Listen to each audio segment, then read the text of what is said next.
Life. It is everywhere we look. Life ignites all of our actions. It is both fleeting and enduring, boundless and transient. The human species seems insignificant beside the power of nature and the breadth of the life by which we are surrounded.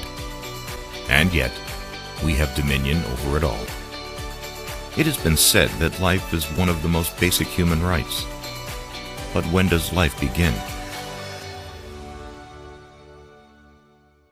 I think the beginning of life is when you have a heartbeat. I think you could say that human life probably begins when a fetus becomes somewhat identifiable and systems are developing. When they're born. It's the moment that you come to the world. The moment that you actually breathe. We're not going to know it, not even in 1,000 years, not even in a million years. I believe that's the biggest mystery. Probably sometime after or within the first trimester.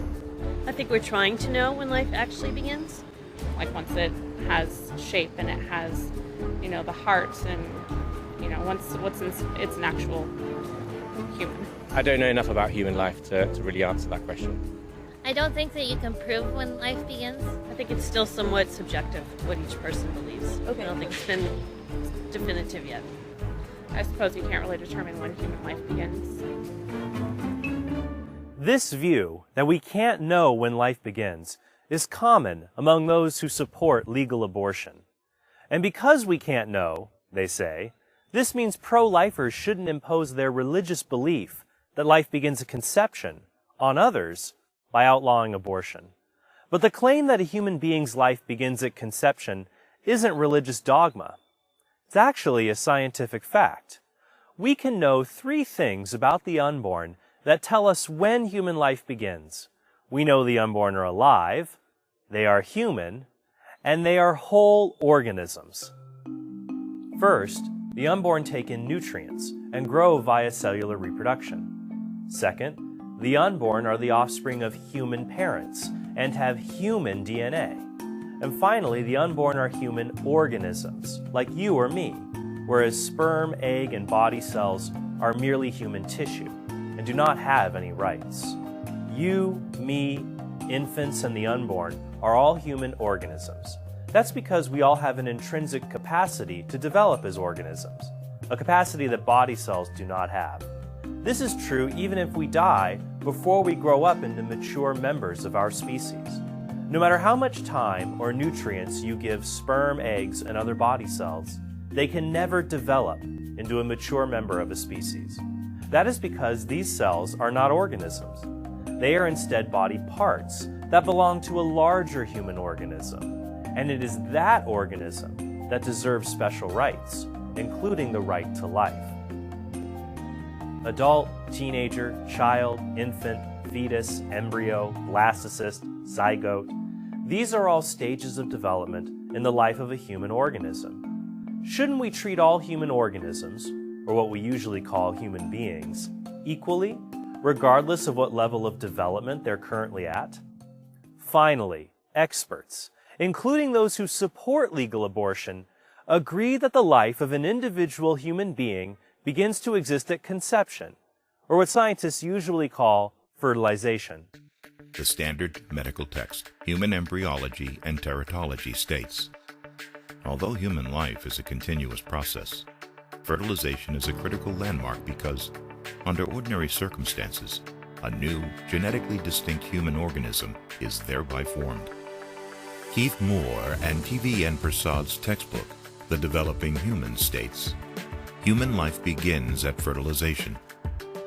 Langman's Medical Embryology also states that development begins with fertilization.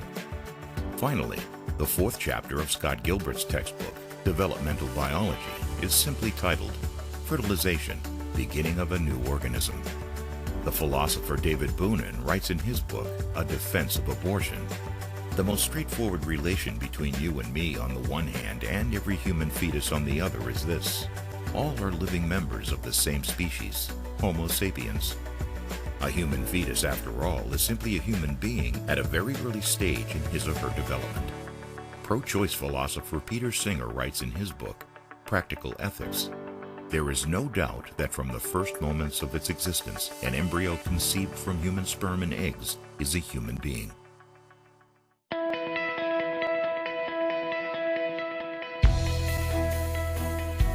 When does life begin? When it comes to members of the human species, or human beings, the answer is clear.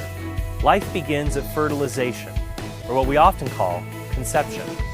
After fertilization, body parts like sperm and egg cease to be. In their place is a new whole body, or a human organism. And now we must ask this question: should all human organisms, regardless of how able-bodied they are, or how mentally developed they are, regardless of their age, race, sex, or any other factor, should all human organisms be treated equally and have a basic right to live? The reason abortion is wrong is because it violates the right to life of these very small human beings who are simply waiting to be born.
I'm Archbishop Mark Coleridge, and you are watching Q&A, question and answer for the Catholic leader.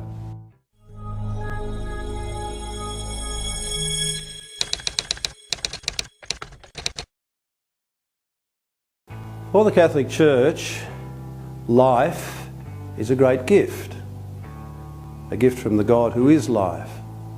Life is a blessing from the God who is the source of all life.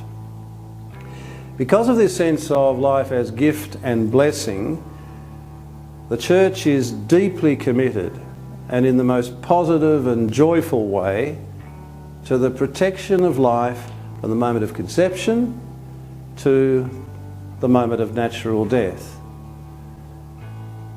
And yet, that sense of life as gift and blessing is not shared by all. If you look around a society like ours, you see what I mean if you look at the beginning of life and at the end of life. Abortion says that this life, this new life in the womb, is no gift. It's a burden to be got rid of. Euthanasia at the other end of life says that life is no blessing, it is a curse that must be removed.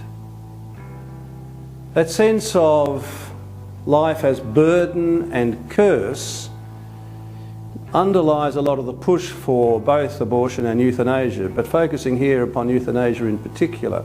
Once upon a time, not that long ago, it was barely thinkable or imaginable that there'd be such a push for legislated euthanasia in our society, but it's quite a strong push now. Very often, what underlies the push for euthanasia is the illusion that we are and must be in control all the time, right to the very end of life. I will decide when and how I die and so on. The fear of losing control. What the Christian says is that there's nothing to fear in losing control if you are going to fall into the arms of God. So that fear of losing control is a big part of the push for euthanasia. The other thing is depression, that very often people who want to end their own life are in fact suffering from a recognised or unrecognised depression, and it's that needs to be treated properly, or a sense of loneliness too, the pain of loneliness. They want to end the pain of loneliness by taking their own life, or being assisted to take their own life, or that sense of being a burden, that I am now useless and I'm a burden on everybody, my own family and society, and I don't want to be a burden. All of those things underlie the push for euthanasia. Whatever about the talk of dignity and compassion, there are deeper and darker things at work in all of this. And it's those things that need to be treated with dignity and compassion. So the bottom line for Christians, for the church, is kill the pain, not the patient. So when I talk about kill the pain, kill the depression, deal with the pain of loneliness, deal with the sense that I am a burden and that I am useless. It's never true. Someone who is dying can be surrounded by love, can unleash a power of love in others.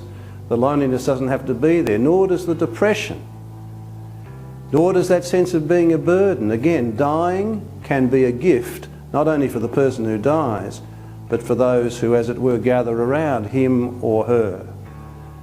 So to focus on that sense that life, even at its most fragile, at its most diminished, remains a gift and a blessing. Never allowing that focus to blur. And then, with the focus clear, deciding to kill the pain, whatever the pain may be, but not the patient. Allowing God to be God and life to be the gift and blessing that God wants it to be.